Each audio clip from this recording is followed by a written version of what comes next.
compete. Legal, gente.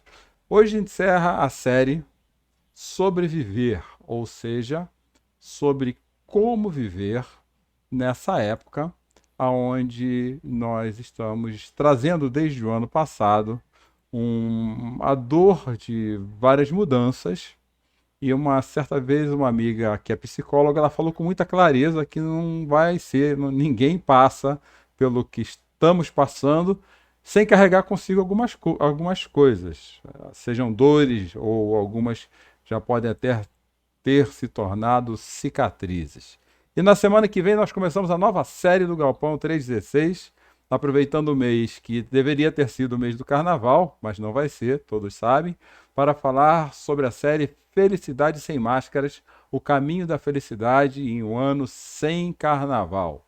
Ou pelo menos no mês que deveria ter carnaval ou não. E aí estão as 4 mensagens que falarão sobre o nosso coração e nos questionarão a respeito de onde nós temos colocado realmente a nossa felicidade, aonde você tem colocado a sua felicidade, o que é a felicidade, né? E teremos aí uma visita muito legal numa das mensagens de uma amiga psicóloga extremamente capaz que vai trazer para a gente uma mensagem bíblica com um parecer psicológico sobre como é viver a felicidade. Voltando para nossa série e para o último capítulo dela, Sobreviver às Dores do Passado, eu continuo sobre o livro do profeta Daniel, agora no capítulo 9. Gente, sinceramente, eu acho que eu deveria ter feito uma série de 2 meses sobre Daniel, porque Daniel é fantástico. Daniel é um livro inspirador que fala da vida de um homem que passou por 4 reinados. 4 reis tiveram Daniel como seu representante profético, como alguém que traria uma convicção muito forte que as coisas acontecem porque o Senhor quer que aconteça. E Daniel, em momento nenhum, ele saiu 1 milímetro para a esquerda ou para a direita daquilo que ele tinha que fazer, estando como escravo e cativo na Babilônia por um bom tempo. E antes de falar nesse bom tempo, vamos ver que tempo seria esse. Na verdade, um tempo que não era só dele, mas de todo o seu povo. Daniel capítulo 9, versículos de 1 a 3 diz assim: Era o primeiro ano do rei de Dario o Medo, filho de Assuero, que se tornou rei dos babilônios. Nesse primeiro ano, eu, Daniel, ao estudar a palavra do Senhor revelada ao profeta Jeremias, compreendi que Jerusalém devia permanecer desolada por 70 anos. Então me voltei para o Senhor Deus e supliquei a Ele com oração e jejum. Também, também vesti pano de saco e coloquei cinza sobre as cabeças, sobre a cabeça. Olha que texto maravilhoso. Daniel passou a ter, a partir desse momento da sua vida, clareza de que o sofrimento que ele vinha passando, e não somente ele, e todo o seu povo, ele não seria breve. E nós estamos desde março de 2020 lidando com os efeitos da pandemia, e isso tem trazido sobre nossas vidas uma grande pressão por muito tempo. Estamos há um bom tempo sob muita pressão. E essa pressão é psicológica, essa pressão é emocional, essa pressão é relacional, e não há como em nossos corações não termos feridas, cicatrizes ou uma mudança drástica de comportamento, que já deixou de ser novo ou normal, passou a ser realidade na sua e na minha vida. E aí Daniel me chamou a atenção que quando ele se viu diante da mesma situação, e ele recorreu à palavra do Senhor, ele compreendeu. E a primeira dica que eu quero te dar aqui essa noite para você guardar no seu coração, porque ela é muito importante para todos nós. Se você quer compreender a respeito do nosso tempo, do seu tempo, no nosso tempo também, o melhor lugar para você buscar essa compreensão é na palavra do Senhor. E foi ali que Daniel soube que duraria 70 anos aquele sofrimento. Apesar de já começarmos o processo de vacinação com várias vacinas vindas de diversas fontes, e isso tem nos dado uma alegria, uma esperança muito grande. Um amigo falou que quando viu a primeira pessoa ser vacinada no Brasil, ele chorou copiosamente diante da televisão, porque era um marco histórico, é um marco histórico. Não é também não podemos nos enganar achando que esse processo será da noite para o dia como um ligar e desligar o botão de uma luz. Esse processo não vai acontecer rapidamente. Também ouvimos notícias muito assim complicadas a respeito de novas cepas mais agressivas da Covid, que têm desafiado os cientistas a irem mais a fundo e mais adiante. Então, nós não compreendemos o tempo que isso vai durar. Mas, diferentemente de Daniel, que achou isso, essa resposta na palavra do Senhor, mas nós podemos compreender sim que o mesmo Senhor que cuidou de Daniel é o mesmo Deus que cuida de nós. Então já quero deixar uma coisa muito clara aqui no começo dessa mensagem, que a questão aqui não é a Covid ou se ela é resultado de Deus pesando a mão sobre a nossa vida. Não é isso. Eu queria que você focasse numa outra coisa agora comigo. Que a questão aqui hoje, dessa última mensagem, dessa série que, como a Francine disse, foi significativa para a nossa vida, é compreender algumas questões que podem estar somatizando as nossas dores. E quando eu falo a respeito de questões que somatizam a nossa dor, é que a tendência da dor é nos trazer para o foco errado. E não há nenhum de nós.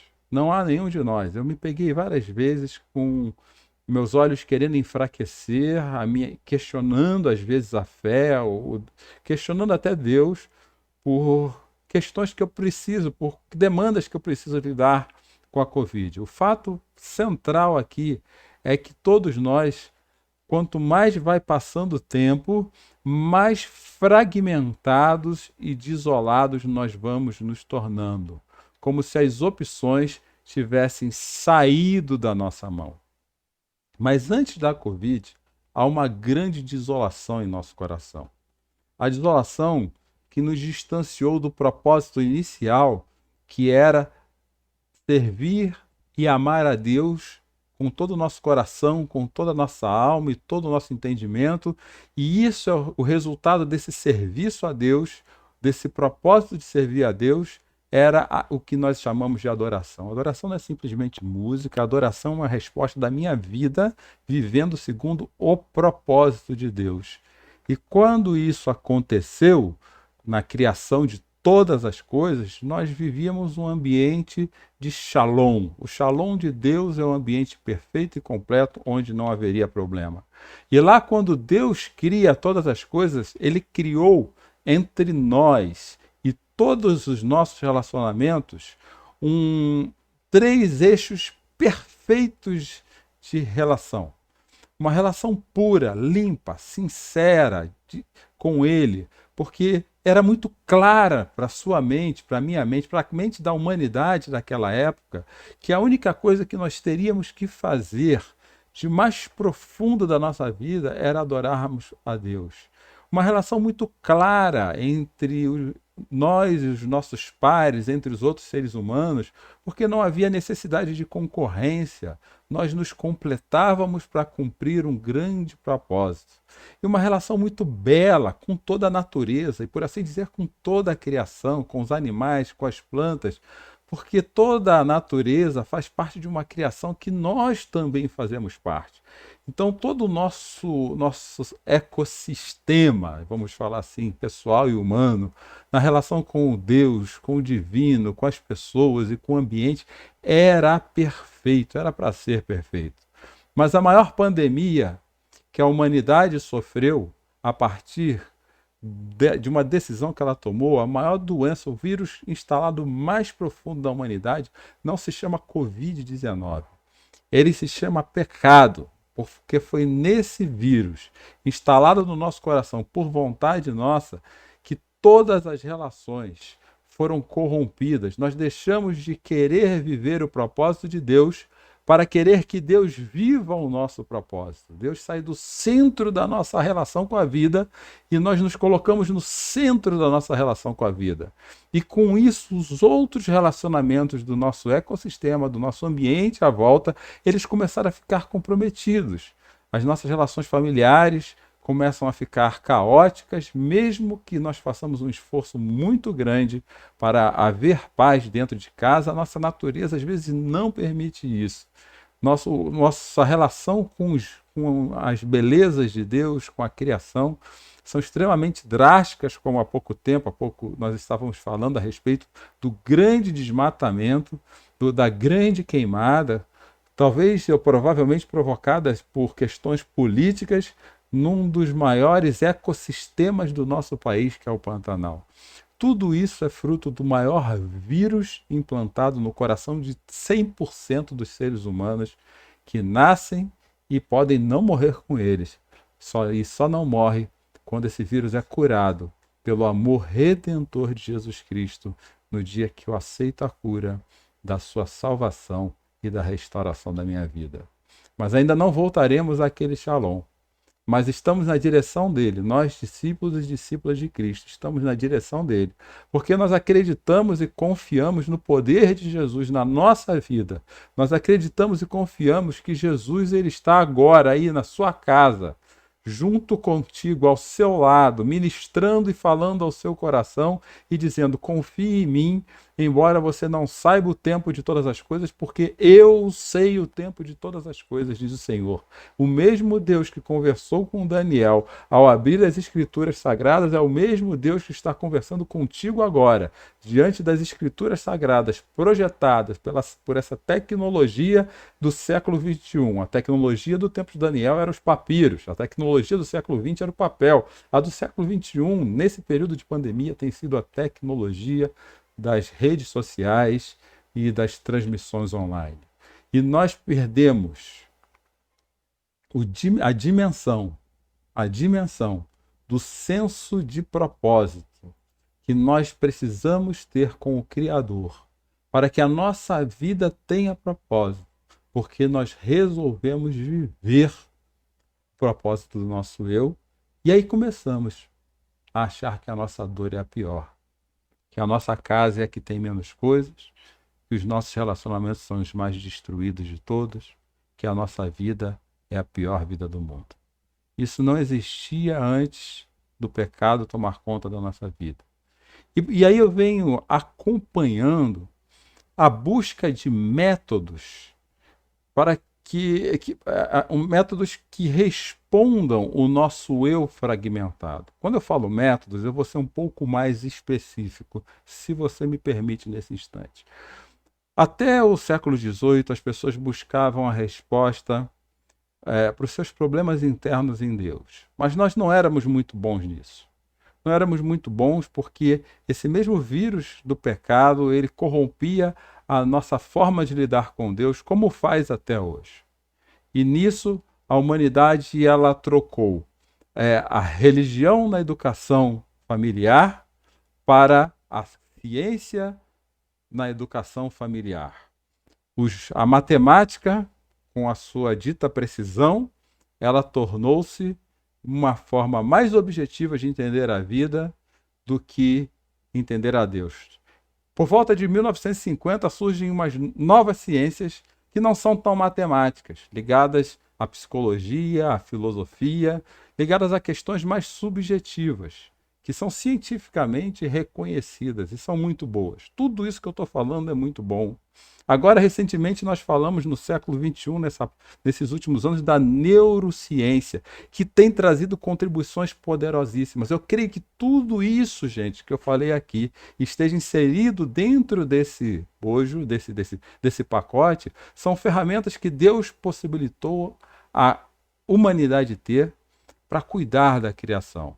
Mas quando eu falo que nós estamos buscando métodos para responder os nossos eus fragmentados, é quando, em primeiro lugar, nós fazemos desse pacote o fim em si mesmo, achando que nele há todas as respostas para a vida humana.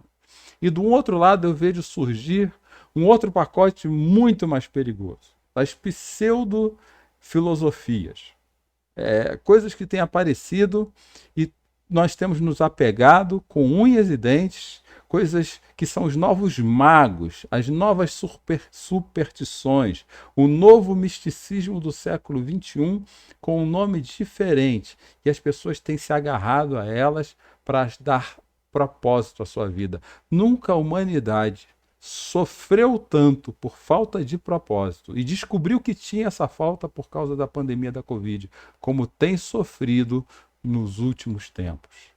Mas quando Daniel ele percebeu o grande sofrimento, influenciado também pelas ciências e pelos magos da sua época, e ele tomou consciência de que Deus sabia o tempo exato de que aquela dor iria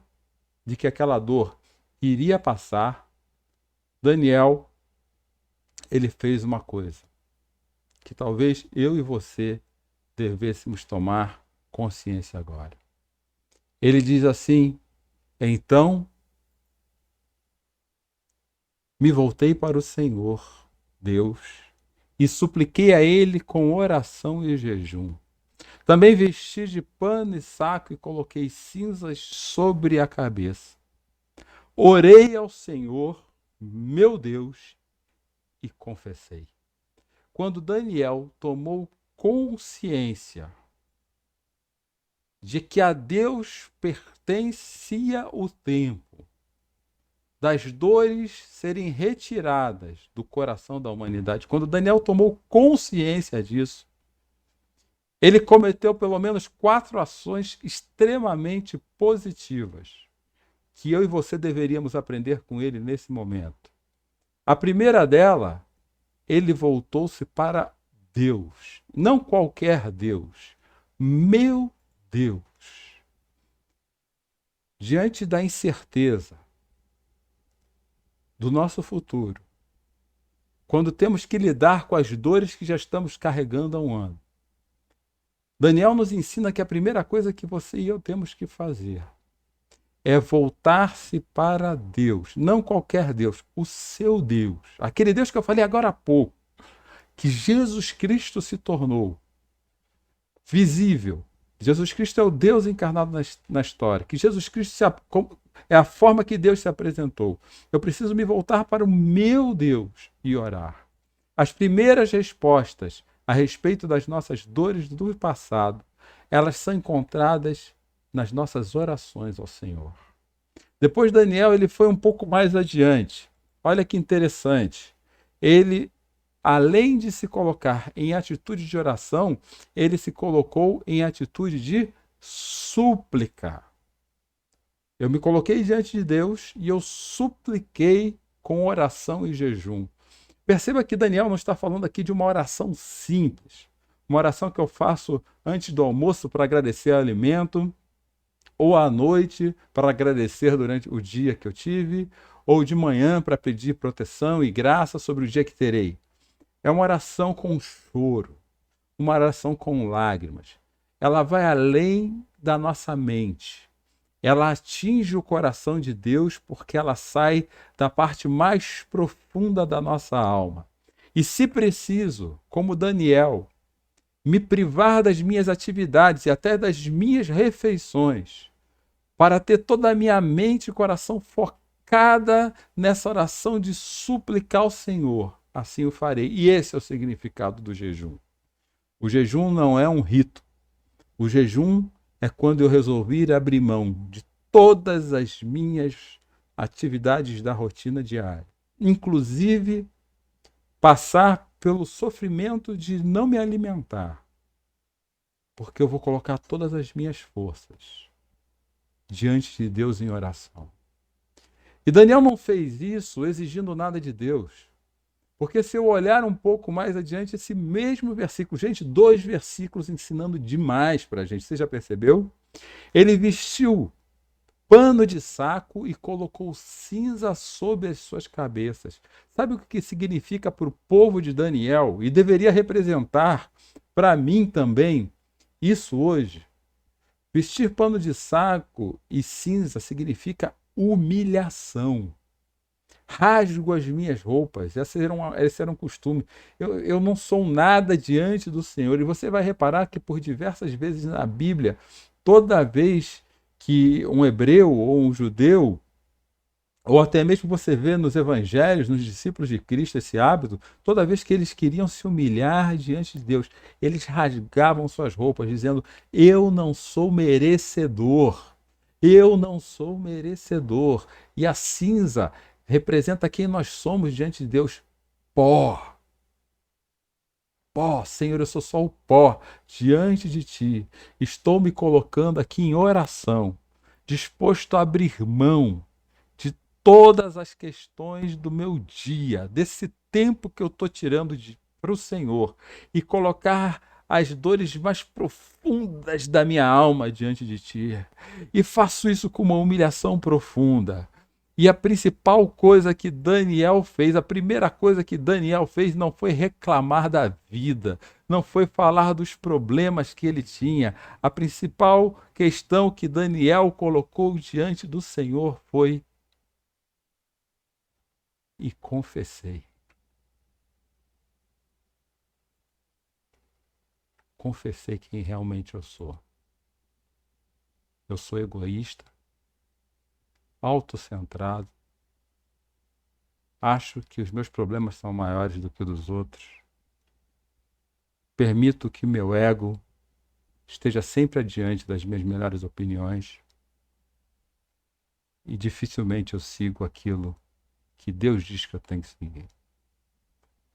E a confissão de Daniel não foi uma confissão simplesmente espontânea. A confissão de Daniel ela foi elaborada dentro de uma métrica onde ele colocou cada parte da sua oração no seu devido lugar. Da mesma forma que Jesus fez quando nos ensinou a oração do Pai Nosso. Da mesma forma, Daniel começou a oração dele assim: Ó Senhor é Deus grande e temível. Tu guardas tua aliança de amor leal para com os que te amam e obedecem esse mandamento. Daniel, ele coloca a Deus, ele reconhece a Deus no lugar dele. O Senhor é grande e temível. Quando os querubins aparecem diante do profeta Isaías, em Isaías 6, eles falam de forma superlativa: Santo, Santo, Santo é o Senhor. E essa busca de terapêutica, por assim dizer, como dessas pseudo-ciências, desse pseudo-conhecimento, não dos conhecimentos que Deus tem dado através da tecnologia objetiva e subjetiva da ciência, tem feito com que nós busquemos ainda respostas dentro de nós que somente Deus pode responder. E nós tratamos a Deus como se fosse o amigo da mesa do bar. Nós achamos que Jesus é o amigo, é o vizinho da porta da frente de casa. Mas Daniel não entendia isso, e talvez essa fosse a questão pela qual Daniel mantinha um caráter granítico diante de tantos deuses, de tanta idolatria à sua volta e de tanto egocentrismo daqueles reis. Porque ele sabia por quem ele era amado, o Deus grande e temível. Deus precisa ser temido. Uma vez eu cometi um grande erro quando alguém me falou assim: Cláudio, eu não entendo esse versículo temer ao Senhor. Eu cometi um erro como pastor, falando que temer é um respeito grande. Não, temer é temer mesmo. Deus me corrigiu a duras penas. Quando eu cometi esse erro, Deus me corrigiu. E estou pagando por ele até hoje. Porque Deus é para ser temido. Porque Ele é o Senhor. E esse Deus que é o Senhor, Ele te ama tanto que tem uma aliança contigo. Porque Ele te ama. E é isso que Jesus faz quando Ele faz a primeira ceia com seus discípulos e ceará conosco hoje. Eu tenho uma aliança de amor contigo a ponto de dar o meu sangue por você. Toda a oração de confissão começa reconhecendo quem Deus é, um Deus grande e temível, que tem aliança conosco. Em seguida, Daniel ele foi mais a fundo. Ele, além de reconhecer a grandiosidade de Deus e a importância de seguir e obedecê-lo, no versículo 5, ele é claro a respeito de si mesmo. Contudo, nós pecamos e fizemos mal, fomos rebeldes contra ti e desprezamos teus mandamentos e estatutos.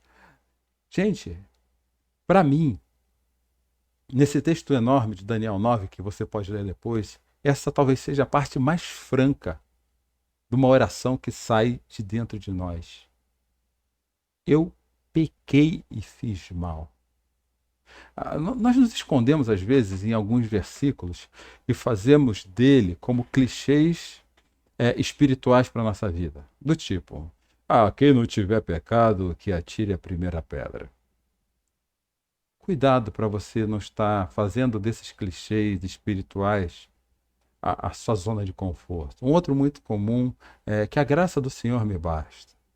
Não, nós temos responsabilidades com Deus, porque Ele nos amou. Eu respondo em obediência. E toda vez que nós não fazemos isso, nós pecamos contra Deus. O pecado, apesar de ser, a gente explicar por várias vezes como o dia em que nós resolvemos achar que nós podemos lidar com a vida do nosso próprio jeito, na verdade ele também é um crime contra Deus. Nós somos criminosos contra Deus. E Daniel sabia que ele era um criminoso. E ele vira para Deus e fala: fiz mal, fomos rebeldes, desprezamos os teus mandamentos. O Senhor está nos avisando esse tempo todo que se nós não fizéssemos do jeito que o Senhor quiser, a coisa ia ficar complicada. E nós não ouvimos isso, nós continuamos fazendo. Daniel é tão profundo que ele fala: Senhor, nós não demos ouvidos a teus servos, os profetas. Deus, naquela época, ele usava homens e mulheres, por exemplo, como a profetisa Débora, para falar com as pessoas. Palavra profética é isso, gente. O resto é adivinhação, e adivinhação Deus abomina. A palavra profética é quando levanta-se um homem da parte de Deus. Hoje os pastores são os profetas, mas não é porque eles ouvem Deus falando, porque tem uma conexão Wi-Fi, porque eles têm a responsabilidade de transmitir a você aquilo que está escrito na sua palavra, porque tudo que nós precisamos saber sobre Deus já está revelado nela, não precisamos inventar mais nada. E naquela época, como eles não tinham a Bíblia como nós temos, Deus ainda estava nos ensinando a entender a vontade dele a partir da voz de homens e mulheres. E o povo não dava ouvido. E por isso desobedeciam. E por desobedecer, sofriam. Talvez seja a hora de nós fazermos a verdadeira oração de Daniel, a de confissão, com um jejum, com cinzas na cabeça, dizendo que nós somos quem nós realmente somos. E Daniel ele faz um outro movimento muito interessante. Além dele falar que não foram dados ouvidos à voz profética, ele em momento nenhum deixou de reconhecer que apesar disso tudo que nós somos, das dores que nós temos sofrido por não estarmos dando ouvido a Deus ao longo de todo esse tempo. E aqui eu quero falar com você. Eu acredito que muitas das minhas dores, elas estão muito maiores nesse período, porque o meu desespero tem me feito ir atrás das minhas soluções. Provavelmente eu tenho precisado chorar mais diante de Deus as minhas dores mais viscerais. E eu acredito que você já tenha pensado isso também. É hora da gente revisar se nós estamos vivendo segundo o propósito de Deus ou chacoalhando, que nem vara verde, diante da ventania chamada Covid. Aliás, eu aprendi uma coisa muito interessante na parábola de Jesus entre o joio e o trigo, e não quero falar aqui exatamente da separação, mas por que Jesus usou esse exemplo para representar aqueles que caminham com Deus e aqueles que não caminham com Deus através dele? Eu quero que você entenda, não sei se você sabe, existem duas características que diferem o trigo do joio, sendo que o trigo são os discípulos de Jesus e o joio são pessoas que não estão nem aí para Deus, procurando as suas próprias respostas, nas suas pseudociências e por aí vai. A primeira característica é que diante da ventania, o trigo ele se curva. E quando a ventania para, ele volta na mesma posição. E o joio quebra. A segunda característica é que o trigo, mesmo diante de muita pressão e muito vento, quando ele está maduro, ele semeia. Ele semeia para a vida de outras pessoas, para que trigo crie trigo. E o joio, dentro dele não tem nada. Só vazio. Só vazio. Mas Daniel lembrou que Deus é justo. E por lembrar que Deus é justo, que Deus o ama, ele orou assim: Senhor, trouxe sobre nós a calamidade que havia preparado. O Senhor avisou a gente que se nós, em tempos difíceis, não estivéssemos dando atenção ao Senhor, o Senhor avisou a gente. Porque o Senhor é justo, o Senhor nosso Deus foi justo. O Senhor fez o que disse que iria fazer. Em todas essas coisas, porém, nós não lhe obedecemos. Mas, Senhor, inclina e ouve. Abre os teus olhos. Vê o sofrimento desse teu povo que está aqui hoje te ouvindo, Senhor. Desse teu povo que tem sofrido há mais de um ano. Antes da Covid, nós já estávamos sofrendo por outras coisas.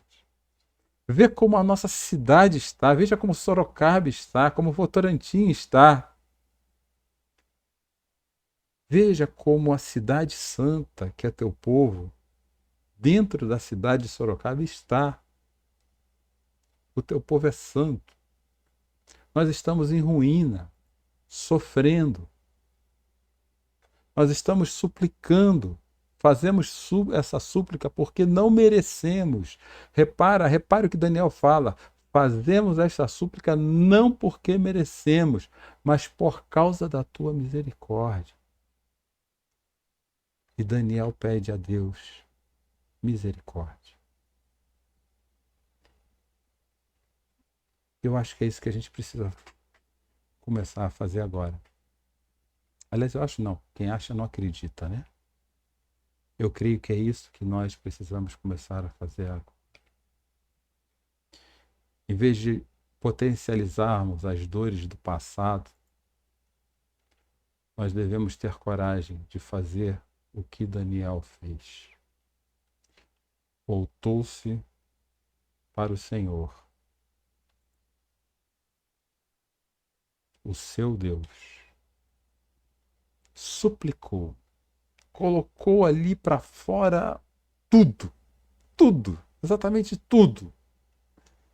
Humilhou-se até a última instância, da maneira mais profunda que um hebreu poderia humilhar. E qual é a maneira mais profunda que você pode se humilhar diante de Deus? É falando a verdade, confessando seus pecados. É assim que eu preciso me humilhar diante de Deus. E aí eu preciso é confessar. Confessar. Senhor, eu reconheço que o Senhor é grandioso.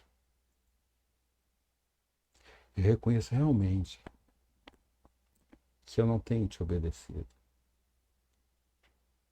E por isso, Deus, Eu tenho sofrido mais do que deveria. E eu não mereço o teu amor. Mas o teu amor é muito maior do que tudo que eu fiz até agora, que tem me afastado de ti. Por isso, Deus, eu repito a oração de Davi.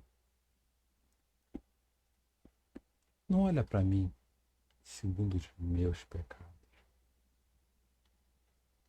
mas segundo a tua benignidade. E me ajuda a passar por essa Covid, por esses tempos difíceis, independente do tempo que isso durar, de olho nos teus propósitos, para que seja feita a tua vontade, aqui na terra como no céu. Porque o pão nosso de cada dia o Senhor nos deu hoje.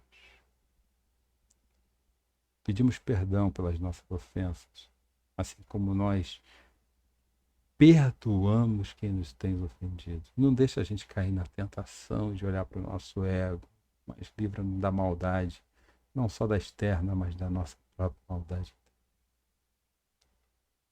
Porque teu é o reino, teu é o poder, e tua é a glória para sempre. Amém. Vamos orar?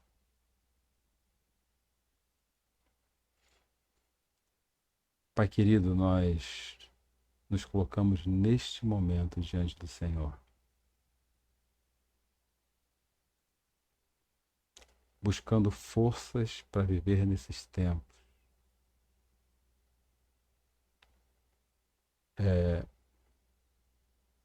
Clamando misericórdia. Dê ao nosso coração a confiança de Daniel. A confiança que Daniel teve por saber que o Senhor está no governo de todas as coisas. Nos dá coragem, a capacidade de falar com o coração com o Senhor. E confessar a Deus que nós realmente temos desobedecido ao Senhor. Mas o Senhor é leal à aliança que tem conosco no sangue de Jesus Cristo. O Senhor é leal a um povo que o Senhor se chama povo teu. E eu sei que se o seu povo se humilhar, a tua palavra garante que o Senhor virá e irá sarar a sua terra. Sara a terra ressecada do nosso coração e faz transbordar nesse lugar ressecado, ó Deus, rios de água viva. Da água, não da água que tiramos do poço, das torneiras da nossa casa, mas da água que Jesus nos dá. Assim como o profeta Ezequiel, quando nós olharmos para os noticiários e vermos ossos secos somente, que o poder do teu Espírito traga e renove a esperança no nosso coração, vendo o Senhor revigorar a vida do teu povo, que se sente como ossos secos. Traz musculatura espiritual para as nossas vidas, ó Deus. Traz movimento para a nossa carne espiritual. Fortalece, ó Deus, abre a percepção dos nossos olhos para o teu propósito, para o teu propósito. E nos dá confiança de sabermos que aconteça o que acontecer, a glória é tua, a honra é tua e o poder é teu, porque o teu nome é santo, santo, santo. Em nome de Jesus. Amém.